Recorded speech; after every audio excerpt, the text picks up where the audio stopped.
Hi, welcome to our daily encounter. In 1 Corinthians chapter 12 through 14, we have Paul addressing the spiritual gifts that the Corinthians were holding in high regard, in particular the gift of tongues. The gift of tongues. And he's dealing with the church that was elevating the gift of tongues to say, well, this is the greatest spiritual gift you can have. And maybe we can understand that it would be the one that has the most pizzazz to it, the one that might make people turn their heads and might even make people think, oh, what a spiritual person this person is, because they're able to speak in these tongues. But as we read these chapters, it's very easy to get caught up in the details of what Paul is talking about and to try to figure out various things. This is some very controversial chapters. There's a lot of people who have a lot of different opinions about this, particularly in whether these gifts are still for today, or if they were done away with in the first century, or if only some gifts are for today and others were not, the ones that were particularly mentioned by Paul. You could go a lot of different ways, trying to get different viewpoints and things like that, but what we want to do in our devotion today is really just look at the underlying principle behind all of these chapters, because we can get caught up in all that and forget what the main point is here.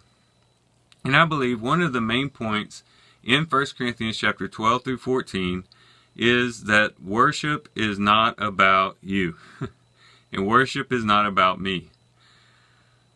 That seems to be what's going on in this church. That people were coming together and they're displaying these spiritual gifts. And the people who have the tongues are getting up and they're having their say, they're speaking in these tongues, and then another person who has a prophecy, he'll stand up and interrupt that person, begin to talk, and then another person will have a song, and who knows, maybe he's even getting up and beginning to sing before everyone else gets a chance. And everybody's just so anxious to express their spiritual gift that they're not looking out for their brothers and sisters and what is good for their edification and their building up. And so Paul is trying to ground them and show them that it's not all about you, and it's not all about your gift for the most part. In chapter 12 and verse 7, he says, but to each one is given the manifestation of the Spirit for the common good. So the point here is that, each of you have a spiritual gift to express when we come together to worship, but that gift is given to you not for your selfish reasons, for you to be able to flaunt how spiritual you are, but for the common good, for the good of the rest of the church. And so this is one of the main reasons why Paul makes the point that, as good as speaking in tongues are, he would prefer prophecy over the speaking of tongues, because he would say that the speaking of tongues just edifies yourself, as opposed to the gift of prophecy, which edifies everybody else. This is what he says in chapter 14, in verse 4. He says, for one who speaks in a tongue edifies himself, but one who prophesies edifies the church. So time and time again, Paul is trying to get them in the mindset of thinking about what is good for the common good, what is good for the rest of the church, not so much what's so good for you. And in chapter 13, in talking about love, he says, love does not seek its own. That's verse 5 of 1 Corinthians 13. And so when we come to worship, again, it's not all about us. And I'm afraid that in the United States, and that's the only place I can speak of, because that's where I'm from. In the United States, we have this mindset that when we come to church, it is all about us. It's all about me. Do I get my needs satisfied? And did the song service do it for me? Did the preacher say just the right points in just the right way at just the right length? And we become so self-focused that you'd almost think that the whole worship service, the whole gathering of the people, was just for you and just for your benefit. And absolutely, we do want to be benefited when we come to church, but how is it that we're best benefited? Well, I would suggest that we're mostly benefited and built up and encouraged when we're not focused on ourselves. Because worship is all about what? It's all about losing yourself in God. It's not about focusing on yourself, it's about focusing upon Him. Focusing upon the one that you serve, the one who gave you the very breath of life that you have. It's about losing yourself in awe, in worship, in praise to Him. That's what it's all about. It's losing yourself, not focusing on yourself.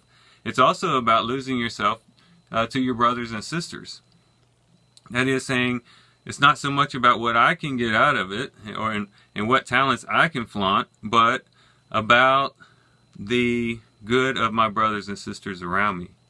And so I'm coming to services focused upon the fact that, hey, maybe there's a word I can speak, maybe there's an attitude I can express that will build up my brothers and sisters, that will help them along in their journey as they're trying to walk with Christ.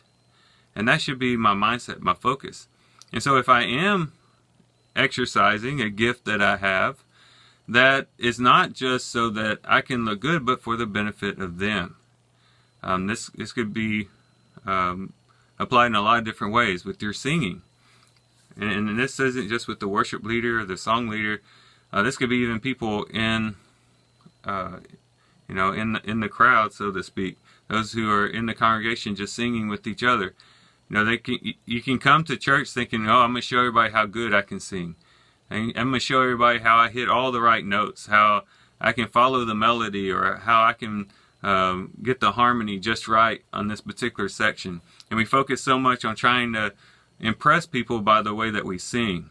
And again, that's being selfish, that's being self-focused. Instead of saying, yes, I want to sing well, and I want to practice, maybe I'll even practice at home trying to sing the best that I can, but not to bring attention to myself, but so that when I am singing, my brothers and sisters are encouraged by it, and that they are uplifted by it.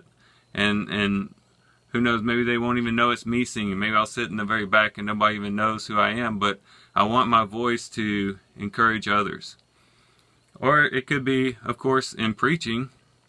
It might be one of the most obvious ones where a preacher might be tempted to just get up just to show how smart he is, how much Greek he knows, or how much Hebrew he knows. And it's all about just trying to put on a show and make everybody impressed by how knowledgeable he is, or by talking up himself about how spiritual he is and things like that.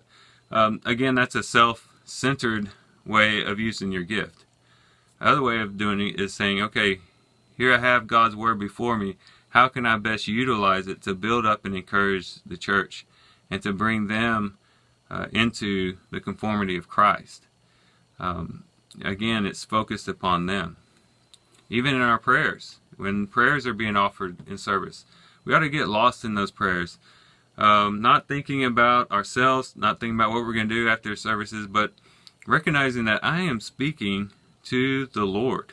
Even if someone else is leading the prayer, as I pray with that person, we are praying to God together, to the Creator of the universe, the one who created everything, the most powerful being in existence. And I'm offering this prayer to Him, and I need to get lost in that prayer in the sense that I'm totally engaged in what is being prayed. Even when we take communion, that's all about focusing on Christ and what He has done, His death on the cross, and getting lost in that moment, just getting lost in thinking about the fact that He loved me so much that He died for me and was willing to suffer the cruel death on the cross for that. And I focus upon His body through the bread. I focus on His blood through the fruit of the vine. I'm lost in that.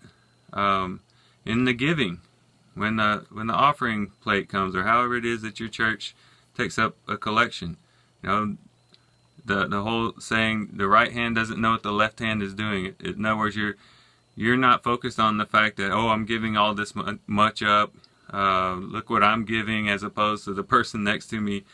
but it's more about, Lord, this is my offering to you. This is how I show appreciation for the blessings that you have given me in my life. So in all the different aspects of worship, you can see the benefit to getting lost. And the amazing thing is that when you get lost in the worship service, that is, you're not focused on yourself, you're focused one upon God and focused upon your brothers and sisters, you actually leave more edified and built up when you go that route. It's amazing.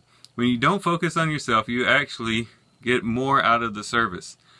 Why? Because when you're focused on yourself, it's very easy to slip into a negative mindset, thinking, oh, the way they led that song was just so wrong, they led it so slow, or the thing about, wow, that preacher, he stayed on that point way too long, and the sermon was way too long. I've got a crock pot on, and this guy is going on forever. You can see how when you're focused on yourself, it's real easy to become very negative. And if not that, you become very puffed up, thinking about how well you worship, how well you sing, some of the other things that we already talked about. And so, when you are in worship service, focus upon not yourself, but focus upon God. Get lost in God. Just lose yourself in Him, in His glory, His magnificence, His power, His greatness. Just get lost in Him. And also get lost in your brothers and sisters. Get lost in the fact that I am a part of something bigger than myself. And I want to do my part to see that thing that is bigger than me is built up, can grow, and become what God has purposed it to be. Well, I thank you guys for listening in today. I hope you guys have a great day. Love you guys. God bless.